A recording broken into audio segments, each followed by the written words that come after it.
Hello दोस्तों, स्वागत है आपका स्टडी फॉर सिविल सर्विस के यूट्यूब प्लेटफॉर्म पर द ब्यूरोक्रेसी वाले चैनल में। और हम लोग जो डिस्कस कर रहे हैं वो है GS2 का पेपर, इनफैक्ट सिलेबस, जो उत्तराखंड PCS का एग्ज़ाम प्रस्तावित है अगले महीने। अब ज़्यादा दिन शेष नहीं रह गए हैं। ओके, तो होपफुली आप सभी लोगों की पढ़ाई ठीक ठाक चल रही होगी। आंसर राइटिंग पे आप लोगों का अधिकतर समय बीत रहा होगा। फाइन। लास्ट लेक्चर में हमने GS2 के पॉइंट नंबर 5 को डिस्कस किया था। GS2 आप जानते ही हैं क्या है। Governance, constitution, polity, social justice and international relation, यानी कि अंतर्राष्ट्रीय संबंध से संबंधित इसमें टॉपिक्स होंगे। और इसमें सबसे अच्छी मदद कौन करेगा आपका? यूपी PCS का पिछले साल का पेपर जो इस पैटर्न पर होता है। फाइन, तो वहाँ से आप PYQ ढूंढ सकते हैं और देखते हैं कि पॉइंट नंबर 6 GS2 का क्या है। Structure, organisation and functioning of the executive and the judiciary, एक चीज़ तो ये है। Ministries and departments of the government, pressure groups and formal and informal associations and their role in the polity. लंबा चौड़ा टॉपिक है, लेकिन आपने पहले ये पढ़ा है। मैं अभी आपको याद दिलाता हूँ कि आपने क्या क्या पढ़ रखा है। हिंदी में है ये कार्यपालिका और न्यायपालिका की संरचना, संगठन और कार्य, सरकार के मंत्रालय एवं विभाग, प्रभावक समूह और औपचारिक अनौपचारिक संघ तथा शासन प्रणाली में उनकी भूमिका। दबाव समूह का भी इसमें क्या है, रोल होगा। तो देखिए, व्यवहारिक सा टॉपिक है, आप लोगों ने प्रीलिम्स एग्जामिनेशन के दौरान इसको पढ़ा भी होगा। तो देखिए, इस वाले टॉपिक में आपको कवर क्या क्या करना है मैं आपको वो बताता हूँ। ठीक, देखिए इसमें आपको कवर करना है, जो एग्जीक्यूटिव की बात हो रही है इसमें सबसे पहले कवर करेंगे आप प्रेसिडेंट को। ठीक, प्रेसिडेंट यानी कि राष्ट्रपति को, उनका चुनाव, उनकी चुनाव प्रणाली, इनका इलेक्शन इनडायरेक्टली होता है, इलेक्शन कमीशन के द्वारा कराया जाता है, इनकी योग्यता, री इलेक्शन के लिए क्या क्या योग्यता है वो सब, इनकी ड्यूटीज़। ठीक है, तो प्रेसिडेंट से संबंधित जो जो चीज़ें हैं वो सारी आपको देख लेनी होंगी। फिर से आपने प्रीलिम्स के दौरान देखा है इसको, मैं जानता हूँ, लेकिन क्या पढ़ेंगे आप इसमें? एक तरीके से हम लोग पढ़ रहे हैं एग्जीक्यूटिव वाला पार्ट, है ना। क्या पढ़ रहे हैं? एग्जीक्यूटिव वाला पार्ट पढ़ रहे हैं, जिसमें सबसे पहले पढ़ेंगे आप किसके बारे में? राष्ट्रपति के बारे में। और राष्ट्रपति से संबंधित जो जो आर्टिकल्स हैं वो आपको पता होने चाहिए। ठीक है, इनका इलेक्शन, राष्ट्रपति बनने की योग्यता, है ना, इम्पीचमेंट, ये तमाम चीज़ें आपको दिखाई देंगी जब आप इस कंटेंट को पढ़ेंगे तो। ओके, राष्ट्रपति की ड्यूटीज़ क्या क्या हैं, ड्यूटीज़ एंड पावर। तो आपको पता चलता है कि राष्ट्रपति कई प्रकार की शक्तियों का निर्वाह करते हैं, है ना। जैसे इनके पास लेजिस्लेटिव पावर्स हैं, अर्थात विधायी शक्तियाँ, इनके पास एग्जीक्यूटिव पावर्स हैं। ठीक है, यानी कि जो अपॉइंटमेंट संबंधी पावर्स हैं उन सब की बात हो रही है। इनके पास जुडिशियल पावर है।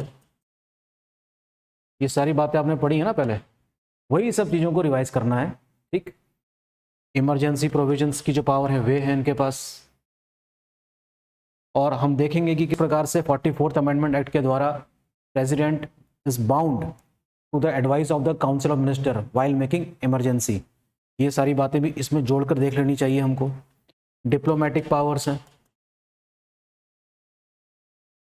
ठीक है, जुडिशियल पावर में आप कई सारी शक्तियां इनकी देखेंगे, अपॉइंटमेंट संबंधी शक्तियां हैं ही, है ना। सुप्रीम कोर्ट और हाई कोर्ट के जजेस की नियुक्ति करते हैं ये। आर्टिकल 143 भी इसमें इंपॉर्टेंट हो जाता है कि किसी संवैधानिक मसले पर ये सुप्रीम कोर्ट की सलाह ले सकते हैं, उसमें सलाह मशवरा कर सकते हैं। पार्डनिंग पावर है इनके पास, यानी कि क्षमादान की शक्ति भी है, आर्टिकल 72 के अनुसार, आपको याद आ रहा होगा। डिप्लोमेटिक पावर हो गई। ठीक है, इस तरह की तमाम शक्तियों का निर्वाह हमारे राष्ट्रपति करते हैं। तो उन सब के बारे में आपको पढ़ना होगा इस वाले टॉपिक में। टॉपिक नंबर 6 की बात हो रही है। ओके, तो all the executive action taken in the name of president, जब आप कंडक्ट ऑफ बिजनेस पढ़ेंगे ना, आर्टिकल 78 वाला, तब आपको ये सारी बातें पता चलती हैं। तो एक तरीके से आपको ये वाला पोर्शन सिर्फ रिवाइज ही करना है। ओके, तो ये बहुत ज़्यादा टाइम टेकिंग नहीं है क्योंकि आप पहले पढ़ चुके हैं। हाँ, इलेक्शन किस प्रकार से होता है, हो सकता है क्वेश्चन एग्जाम में ये लिखने के लिए आ जाए कि write down the procedure of the election of the president of India. कि किस प्रकार से राष्ट्रपति का चुनाव होता है, वो फॉर्मूला आपको पता होना चाहिए कि किस प्रकार से निर्धारित कोटा प्राप्त किया जाता है ना, और किस तरीके से चुनाव में कौन कौन इसमें पार्टिसिपेट करते हैं, चुने हुए जो प्रतिनिधि हमारे लोकसभा राज्यसभा के वे और विधानसभा के जो मेंबर्स हैं वो सब इसमें पार्टिसिपेट करते हैं। इनडायरेक्टली इलेक्शन होता है, इसमें लोगों की इसमें कोई भागीदारी नहीं है, यानी कि we people are not required to vote in the president election. Okay, तो ये सारी बातें आपको प्रेसिडेंट के बारे में समझ लेनी होगी। ठीक, तो एक साधारण सा टॉपिक है, आप इसको समझ जाएंगे। इसके बाद एग्जीक्यूटिव में आता है वाइस प्रेसिडेंट। थोड़ा सा आप वाइस प्रेसिडेंट के बारे में भी पढ़ लेंगे बिना समय गंवाए। आर्टिकल 63 आपको पता ही होगा, ठीक है। Vice president as the ex officio chairperson of the council of state, यानी कि राज्यसभा के क्या है पदेन अध्यक्ष होते हैं। इनकी क्या ड्यूटीज़ हैं, इनकी क्या क्वालिफिकेशन है। ओके, तो ये सारी बातें आपको पता चलती हैं इसमें। राष्ट्रपति के बारे में एक बताना बात मैं भूल गया, इम्पीचमेंट के बारे में।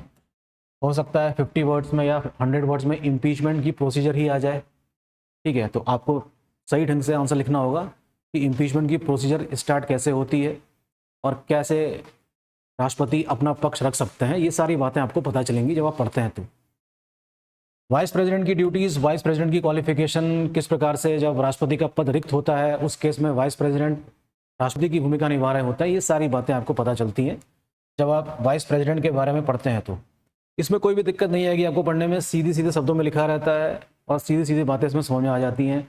इनका भी इलेक्शन होता है इनडायरेक्टली।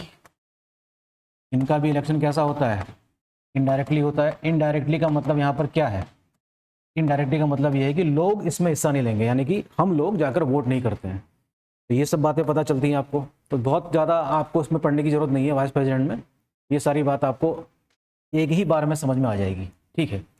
फिर हम बात करते हैं किसकी, फिर हम बात करते हैं काउंसिल ऑफ मिनिस्टर की, ठीक है। किसकी बात होगी, काउंसिल ऑफ मिनिस्टर की, यानी कि मंत्री परिषद की, जो आर्टिकल 74 में है। जब हम काउंसिल ऑफ मिनिस्टर पढ़ेंगे तो जाहिर सी बात है कि हम किसके बारे में पढ़ेंगे, इनके मुखिया को हम क्या कहते हैं, प्राइम मिनिस्टर। क्या कहते हैं, prime minister. So there shall be a council of minister headed by prime minister. तो प्राइम मिनिस्टर की क्या ड्यूटीज़ हैं। सबसे पॉपुलर अगर कोई पद भारत में संवैधानिक रूप से अगर है तो वो कोई और नहीं, प्रधानमंत्री का ही होता है। वर्तमान में प्रधानमंत्री हमारे नरेंद्र मोदी जी हैं और इस प्रकार से हम देख सकते हैं कि प्राइम मिनिस्टर आपको सबसे पावरफुल पोस्ट नजर आएगी पूरे संविधान में। ओके, तो प्राइम मिनिस्टर के फंक्शंस, प्राइम मिनिस्टर की ड्यूटीज़, प्राइम मिनिस्टर की शक्तियों के बारे में कौन नहीं परिचित है, हम सभी परिचित हैं। लेकिन आंसर के रूप में किस प्रकार से लिखा जाए ये ज़्यादा इंपॉर्टेंट है। तो हमारे पास शब्दकोश की कोई कमी नहीं होनी चाहिए, जिसके लिए आप ज़रूर अपनी अपनी टेक्स्ट बुक्स भी पढ़ें और हमारे कंटेंट में जो ये सारी चीज़ें दी गई हैं इस टॉपिक के संबंध में उसको भी आप देख सकते हैं, इक्वली हेल्पफुल। ओके, समय बचाने के लिए आपको कंसोलिडेट करके एक ही जगह सारा मटेरियल प्रोवाइड किया गया है। तो प्राइम मिनिस्टर के फंक्शंस, प्राइम मिनिस्टर की ड्यूटी, किस प्रकार से प्रधानमंत्री एक सेतु का कार्य करते हैं काउंसिल ऑफ मिनिस्टर और प्रेसिडेंट के बीच में। प्राइम मिनिस्टर की शक्तियों में सबसे इंपॉर्टेंट पावर ये भी है उनकी कि इन्हीं की सलाह पर राष्ट्रपति क्या करते हैं, मंत्री परिषद के सदस्यों को चुनते हैं। ओके, प्रधानमंत्री ही तय करते हैं कि कौन सा मंत्रालय किस मंत्री को दिया जाए, किस सांसद को मंत्री बनाना है, ये भी किसका काम है, प्रधानमंत्री का ही काम है। ओके, तो आपको बड़ी ही व्यवहारिक चीज़ें मिलेंगी पढ़ने के लिए प्रधानमंत्री के बारे में। अखबारों में रोज ही आता है प्रधानमंत्री के बारे में, राष्ट्रपति के बारे में हो सकता है रोज ना आया, लेकिन प्रधानमंत्री के बारे में रोज आपको कुछ ना कुछ खबर आपको देखने और पढ़ने को मिलेगी कि प्रधानमंत्री नरेंद्र मोदी आज यहाँ गए हैं, यहाँ के दौरे में हैं, प्रधानमंत्री ने ये वक्तव्य दिया वगैरह वगैरह। सारी चीज़ें प्रधानमंत्री के इर्द गिर्द ही घूमती हैं, पूरी मीडिया, पूरा शासन प्रशासन। Prime minister is suppose to be the most powerful and the head of the government. So council of minister is what, headed by prime minister. And who is prime minister, prime minister is the head of government. तो ये बात याद रखने जैसी है कि prime minister कौन है हमारे, ये हैं सरकार के मुखिया हैं, सरकार के मुखिया हैं, ठीक है। तो ये सारी बातें समझेंगे, इसी में आप कैबिनेट सिस्टम भी समझ सकते हैं।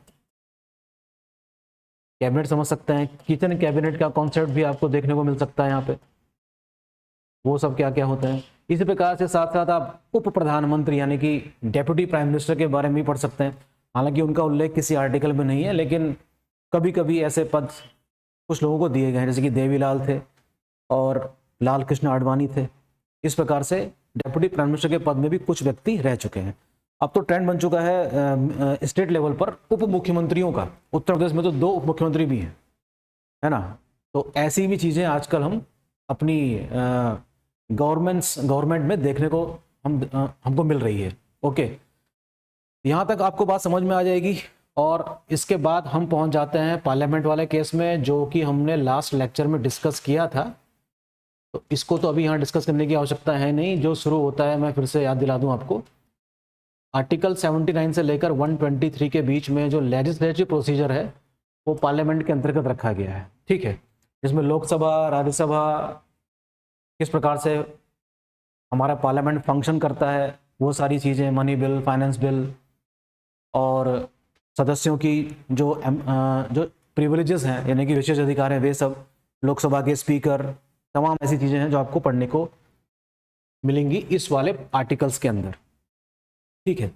जब आप ये सारी चीज़ें पढ़ चुके होंगे, अर्थात जब आप राष्ट्रपति पढ़ चुके होंगे, जब आप वाइस प्रेसिडेंट पढ़ चुके होंगे, जब आप काउंसिल ऑफ मिनिस्टर यथा पीएम पढ़ चुके होंगे, तो जब आप यही चीज़ आप स्टेट में लागू करते हैं यानी कि राज्य के स्तर पर जाते हैं, तो वही फंक्शन आपको गवर्नर का दिखाई पड़ता है। वही फंक्शन आपको यहाँ पर वाइस प्रेसिडेंट के रूप में, यहाँ वाइस गवर्नर नहीं है तो इसको मारिए डैश। यहाँ पर आपको वही रोल किसका दिखाई देगा? मुख्यमंत्रियों का, अर्थात चीफ मिनिस्टर का, ठीक। तो संविधान में इन सब की भी व्यवस्था है, इन सब के भी अपने आर्टिकल्स हैं। आर्टिकल 163 जैसे कि काउंसिल ऑफ मिनिस्टर का है, ठीक। तो मोर और less the function of prime minister is similar to chief minister. लेकिन चीफ मिनिस्टर है, प्राइम मिनिस्टर है भाई। प्राइम मिनिस्टर तो पूरे भारत का चेहरा है और चीफ मिनिस्टर राज्य की सरकार का चेहरा है। Chief minister is also very important post. राज्य की सभी गतिविधियां चीफ मिनिस्टर के चारों तरफ घूमती हैं और प्रधानमंत्री की पूरे भारत की सरकार की घूमती हैं। तो यहाँ भी आपको ये सारी चीज़ें देखने को मिलेंगी और बिल्कुल भी दिक्कत नहीं होगी आपको, क्योंकि जब आपको ये बात समझ में आ ही गई है सेंट्रल गवर्नमेंट वाली, तो स्टेट गवर्नमेंट वाले पार्ट को समझने में बिल्कुल भी दिक्कत नहीं आएगी। सिर्फ आपको आर्टिकल्स का ध्यान रखना है कि जो आर्टिकल्स हमने यहाँ पढ़े थे वहाँ पे कौन सा आर्टिकल होगा। तो अगर मैं आपको याद दिलाऊं कि राष्ट्रपति की अध्यादेश जारी करने की जो शक्ति है वो आर्टिकल 123 में है, तो क्या गवर्नर के पास ऐसी कोई शक्ति है? क्या गवर्नर भी ऑर्डिनेंस मेकिंग पावर को एंजॉय करता है? तो इसका जवाब है हाँ। इसमें आप 90 जोड़ दीजिए तो कहाँ पहुँच जाएंगे? आर्टिकल 213 में, ठीक है। 213 के बाद शुरू होता है 214, यहाँ शुरू हो जाता है हाई कोर्ट और यहाँ शुरू हो जाता है क्या? Supreme court. इस तरीके से आप आर्टिकल भी याद रख सकते हैं। ऑर्डिनेंस मेकिंग के ठीक बाद सुप्रीम कोर्ट का उल्लेख है 124 में। ऑर्डिनेंस मेकिंग के ठीक बाद यहाँ इस केस में 213 के बाद 214 में किसका उल्लेख हो जाता है? हाई कोर्ट का। ओके, तो मुझे नहीं लगता कि आपको जब ये सारी चीज़ें पढ़ेंगे ना अपनी किताबों से और हमारे नोट से तो समझ में नहीं आएगी, ऐसा बिल्कुल भी नहीं है। हाँ, कुछ आप ज़रूर देख सकते हैं कि कुछ चीज़ें अलग हैं, जैसे राष्ट्रपति तो फिर पूरे भारत के केस की बात होगी, लेकिन गवर्नर के मामले में आप देखेंगे कि इनको डिप्लोमेटिक पावर्स नहीं है। ये जो हमारे सेना है उनमें, जैसे राष्ट्रपति तो अध्यक्ष हैं, सुप्रीम कमांडर हैं सेना के, गवर्नर के केस में ऐसा नहीं है। राष्ट्रपति का चुनाव होता है, गवर्नर का अपॉइंटमेंट होता है। Governor is appointed by president, ठीक। इसमें इनडायरेक्ट इलेक्शन भी नहीं होता है। तो एक संवैधानिक पद है, किस आर्टिकल में दिया है, क्यों रखा जाता है, क्या इनकी सिचुएशन है, क्या इनका कॉन्स्टिट्यूशनल स्टेटस है, इसके बारे में भी क्वेश्चन लिखने को हो सकता है आ जाए। ओके, तो ये तो चीज़ें हमने समझी क्या एग्जीक्यूटिव वाली, सेंट्रल गवर्नमेंट के केस में भी और स्टेट गवर्नमेंट के केस में भी। फिर हमारा नंबर आता है किसमें? जुडिशरी में। फिर किस में आता है? जुडिशरी में, यानी कि न्यायपालिका में आता है, ठीक। जुडिशरी, अब जुडिशरी भारत की कैसी है? इंटीग्रेटेड है, यानी कि एकीकृत है। इंटीग्रेटेड कैसी है? एकीकृत है। जिसके टॉप में क्या है? सुप्रीम कोर्ट है, उसके नीचे हाई कोर्ट्स हैं और उसके नीचे सबऑर्डिनेट कोर्ट्स हैं, यानी कि अधीनस्थ न्यायालय हैं। इनका आर्टिकल फिक्स है, आर्टिकल 124 से लेकर 147 तक। इनका चलता है 214 से लेकर 233 तक। ये सब बातें आप जानते हैं, आप पढ़ चुके हैं पहले ही। तो जुडिशरी के बारे में आप पढ़ेंगे क्या? जजेस के बारे में, उनके अपॉइंटमेंट्स के बारे में, उनकी पावर्स के बारे में, और खुद सुप्रीम कोर्ट की क्या पावर्स है, उन सब चीज़ों के बारे में। तो आपको पता चलेगा कि सुप्रीम कोर्ट के पास बहुत शक्तियाँ है ना निहित की गई हैं सुप्रीम कोर्ट के समक्ष। कोर्ट ऑफ रिकॉर्ड है ना। कोर्ट ऑफ रिकॉर्ड क्या हो सकता है, ये एग्जाम में क्वेश्चन आ सकता है कि what do you mean by the court of record, कि ये एक अभिलेखीय न्यायालय है, इससे आपका क्या तात्पर्य है? जजेस की नियुक्ति कैसे होती है? क्या जजेस को उनके पद से उनके अवधि से पहले हटाया जा सकता है या नहीं? जज बनने के लिए क्या क्या रिक्वायरमेंट है, क्या क्या क्वालिफिकेशन है? इनके लिए क्या कोई मिनिमम एज, क्या न्यूनतम आयु का प्रावधान है या नहीं है? इस प्रकार की तमाम चीज़ें आपको पढ़ने को मिलेंगी किसमें? जब आप जुडिशरी के बारे में पढ़ेंगे तब। ओके। साथ ही साथ सुप्रीम कोर्ट एक बहुत ही इंपॉर्टेंट भूमिका निभाता है कि सब कुछ संविधान के अंतर्गत या संविधान के अनुसार ही चल रहा है या नहीं। That is something very important. Okay. तो जुडिशियल रिव्यू यानी कि न्यायिक पूर्णावलोकन कह सकते हैं कि एक पावर है किसकी? सुप्रीम कोर्ट की। ये क्या चीज़ है, एग्जाम में क्वेश्चन आ सकता है आर्टिकल 137 के अनुसार। ओके, कि what do you mean by the judicial review. और अपने पूर्व में दिए गए फैसलों को भी बदल सकता है सुप्रीम कोर्ट, ऐसी भी शक्ति उसके पास है। ठीक, तो उसको जुडिशियल रिव्यू नहीं कहेंगे। जुडिशियल रिव्यू ये है कि अगर कोई लॉ पास होता है पार्लियामेंट में तो उसकी समीक्षा करता है कि ऐसा कोई उसमें कोई पॉइंट तो नहीं है जो किसी प्रकार से हमारे संविधान का उल्लंघन कर रहा हो, फंडामेंटल राइट को टेक अवे कर रहा हो। तो ये सारी बातें हमको आर्टिकल 13 में देखने को मिलेगी, है ना। तो इस तरीके से संविधान में एक ऐसी व्यवस्था है सुप्रीम कोर्ट की जो एक प्रोटेक्टर के रूप में है। Supreme court as what? As a protector. Ultimately लोगों के साथ धोखा नहीं होना चाहिए, इस बात की ये पूरी क्या करता है? छानबीन करता है। तो सेंट्रल लेवल पर हमारा सुप्रीम कोर्ट है और स्टेट लेवल पर हमारे क्या है? हाई कोर्ट है। लेकिन ये सारी जो सिस्टम है पूरा एकीकृत है। ठीक है। तो इसी प्रकार से हाई कोर्ट के जजेस इन सब की नियुक्ति गवर्नर नहीं करता है, राष्ट्रपति ही करता है। Okay, appointment are directly made by the president, not by the governor. तो ये पावर गवर्नर की नहीं है, राइट। तो हाई कोर्ट के जजेस हैं, हाई कोर्ट के जज की जो नियुक्तियां होती हैं उनके आर्टिकल्स हैं, वो भी जुडिशियल रिव्यू में भूमिका निभा सकता है। इसी प्रकार से आपको पढ़ लेना होगा ये जुडिशियल एक्टिविज्म क्या होता है। क्या चीज? जुडिशियल एक्टिविज्म यानी कि न्यायिक सक्रियता क्या होती है, जुडिशियल रिव्यू क्या होता है। What do you mean by PIL, what do you mean by writs. Writ क्या होती हैं? 5 प्रकार की रिट्स का उल्लेख है, वो तो खैर है ही। अगर आप कोई रिट दायर करना चाहें वो भी कर सकते हैं। तो what is the difference between the PIL and the writs, ये क्वेश्चन भी एग्जाम में आ सकता है। PIL का कॉन्सेप्ट कहाँ से लिया गया है? USA से लिया गया है। जुडिशियल एक्टिविज्म का भी कॉन्सेप्ट कहाँ से लिया गया है? USA से लिया गया है। तो एक सक्रियता हमको दिखाई देती है। ठीक है। PIL का कॉन्सेप्ट जस्टिस PN भगवती का है। ठीक है।